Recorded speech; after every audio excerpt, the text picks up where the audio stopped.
Oke, standby, kamera ready, sound ready, 3, 2, 1, action. Assalamualaikum warahmatullahi wabarakatuh. Salam sejahtera bagi kita semua. Perkenalkan, saya Mary Lucia Anggreni dengan NPM 2401042005 dari Program Studi Pendidikan Islam Anak Usia Dini. Melalui video ini, saya akan memaparkan pembahasan mengenai hak asasi manusia secara komprehensif.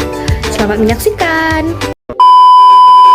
Materi pertama yang akan saya sampaikan yaitu tentang pengertian dan definisi hak asasi manusia. Apa sih hak asasi manusia itu?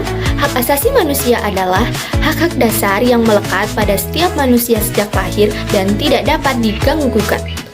Hak asasi manusia sendiri mencakup berbagai aspek loh. Yang pertama yaitu hak atas kehidupan, kebebasan, keamanan, keadilan, pendidikan, dan lain sebagainya. Selanjutnya yaitu definisi hak asasi manusia secara komprehensif yang mencakup beberapa aspek penting. Yang pertama ada hak-hak dasar. Yang dimaksud hak-hak dasar adalah hak asasi manusia itu mencakup hak-hak dasar yang esensial bagi kehidupan manusia, seperti hak atas kehidupan, kebebasan, keamanan, dan lain sebagainya. Yang kedua ada universal. Yang dimaksud universal yaitu adalah hak asasi manusia berlaku untuk semua orang tanpa terkecuali, tanpa memandang ras, agama, jenis kelamin, kebangsaan, dan status sosial. Yang ketiga itu ada inherent. Yang dimaksud inherent itu adalah hak asasi manusia melekat pada setiap manusia sejak lahir dan tidak dapat dipisahkan dari keberadaan manusia. Yang keempat itu ada indivisible. Yang dimaksud indivisible itu adalah hak asasi manusia tidak dapat dibagi-bagi atau dipisahkan. Yang kelima ada interdependent. Yang dimaksud interdependent itu adalah hak asasi manusia saling terkait dan bergantung satu sama lain sehingga pemenuhan satu hak dapat mempengaruhi pemenuhan hak-hak lainnya. Selanjutnya yaitu adalah tujuan hak asasi manusia. Yang pertama ada melindungi martabat dan harga diri manusia. Maksudnya adalah HAM itu bertujuan untuk melindungi martabat dan harga diri manusia dari segala bentuk pelanggaran dan penindasan. Yang kedua, meningkatkan kesejahteraan manusia. Maksudnya adalah HAM itu bertujuan untuk meningkatkan kesejahteraan manusia dengan memastikan bahwa hak-hak dasar manusia terpenuhi. Yang ketiga, membangun masyarakat yang adil.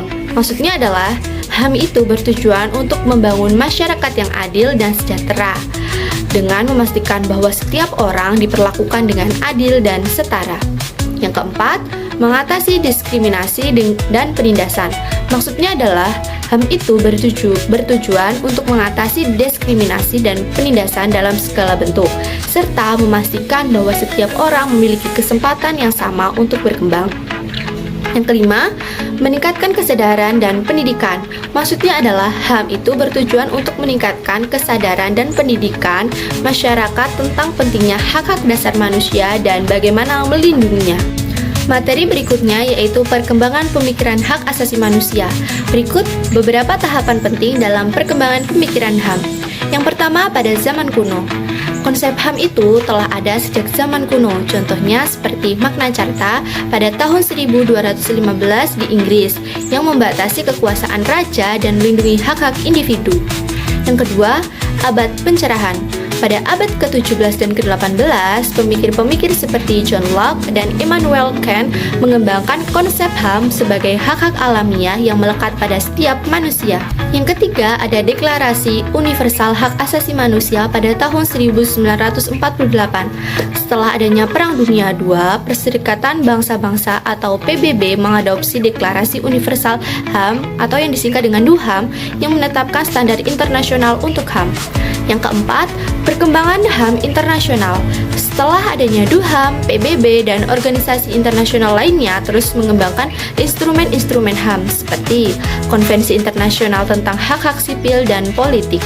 Kemudian yang terakhir yaitu yang kelima, perkembangan HAM kontemporer. Maksudnya saat ini pemikiran HAM terus berkembang dengan fokus pada isu-isu seperti hak-hak perempuan, hak-hak anak, hak-hak minoritas, dan hak-hak lingkungan. Materi selanjutnya yaitu hak asasi manusia atau HAM pada tatanan global dan di Indonesia. Yang pertama pada tatanan global. Di tatanan global terdapat standar internasional, yaitu Deklarasi Universal Hak Asasi Manusia atau DUHAM dan Konvensi Internasional menetapkan standar HAM yang harus dipatuhi oleh negara-negara. Yang kedua ada organisasi internasional, yaitu Perserikatan Bangsa-Bangsa atau PBB dan organisasi lainnya mempromosikan dan melindungi HAM melalui berbagai mekanisme. Yang ketiga, kerjasama internasional, yaitu negara-negara bekerja sama untuk mengatasi isu-isu HAM global seperti perdagangan manusia, kekerasan terhadap perempuan, dan lain-lain. Selanjutnya di Indonesia, pertama ada konstitusi, yaitu Undang-Undang Dasar 1945 menjamin HAM warga negara Indonesia. Yang kedua ada perundang-undangan, yaitu Indonesia memiliki perundang-undangan yang menjamin HAM seperti Undang-Undang Nomor 39 Tahun 1999 tentang HAM. Yang ketiga ada Komisi Nasional Hak Asasi Manusia atau Komnas HAM, yaitu Komnas HAM mempromosikan dan melindungi HAM di Indonesia. Materi selanjutnya yaitu Lembaga Penegak Hak Asasi Manusia. Ada dua lembaga HAM. Yang pertama ada Lembaga HAM di Indonesia dan Lembaga HAM Internasional. Yang pertama yaitu Lembaga HAM di Indonesia. Berikut penjelasan singkatnya. 1. Yaitu ada Komnas HAM, yaitu lembaga independen yang menyelidiki dan melindungi hak asasi manusia. Yang kedua ada Kemenkumham, yaitu kementerian yang mengurus hukum, imigrasi, lepas, dan perlindungan HAM. Yang ketiga ada Ombudsman Republik Indonesia, yaitu lembaga yang mengawasi pelayanan publik dan menangani keluhan masyarakat.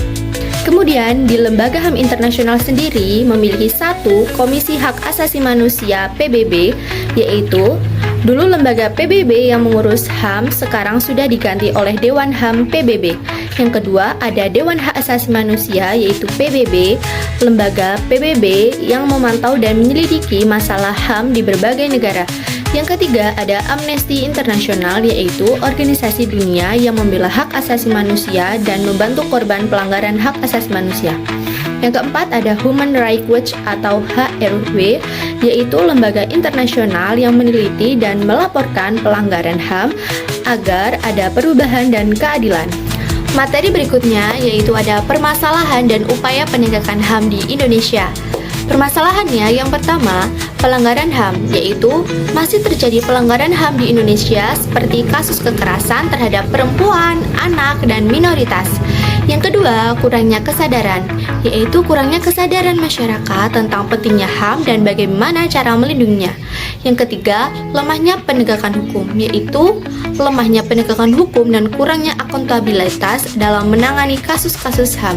Adapun upaya penegakan, yang pertama yaitu penguatan lembaga HAM, yaitu penguatan lembaga HAM seperti Komnas HAM dan lembaga lainnya.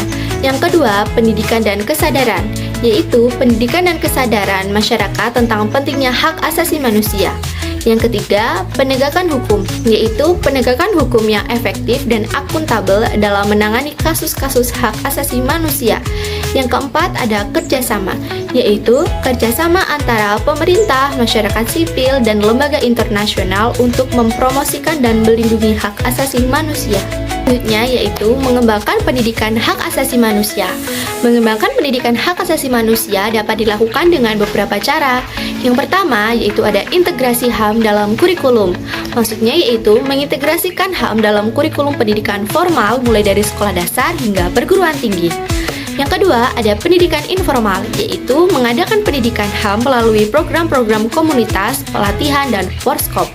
Yang ketiga, penggunaan media, yaitu menggunakan media sosial, film, dan lain-lain untuk meningkatkan kesadaran HAM. Yang keempat, itu ada kerjasama, yaitu mengadakan kerjasama antara lembaga pendidikan, pemerintah, dan organisasi HAM untuk mempromosikan pendidikan HAM.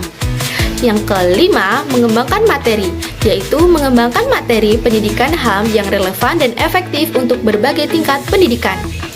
Yang keenam, adalah pelatihan guru, yaitu mengadakan pelatihan bagi guru untuk meningkatkan kemampuan mereka dalam mengajar HAM. Dan yang terakhir yaitu yang ketujuh, pengawasan dan evaluasi, yaitu mengawasi dan mengevaluasi efektivitas pendidikan hak asasi manusia untuk memastikan bahwa tujuan pendidikan HAM tercapai dengan baik. Materi selanjutnya yaitu perspektif HAM. Berikut penjelasan singkat tentang hak asasi manusia menurut 4 pandangan. Yang pertama, pandangan menurut Pancasila, yaitu mengutamakan keseimbangan antara hak dan kewajiban serta menjunjung tinggi kemanusiaan yang adil dan beradab. Yang kedua, menurut pandangan Islam, yaitu hak asasi dianggap sebagai anugerah dari Allah melekat sejak lahir dan wajib dijaga. Yang ketiga, menurut pandangan liberal, yaitu menekankan kebebasan individu secara mutlak, termasuk kebebasan berpendapat, berekspresi, dan memiliki. Dan yang keempat, yaitu pandangan menurut komunis, lebih menekankan pada kepentingan kolektif atau masyarakat. Hak individu bisa dikorbankan demi kepentingan negara atau kelas pekerja.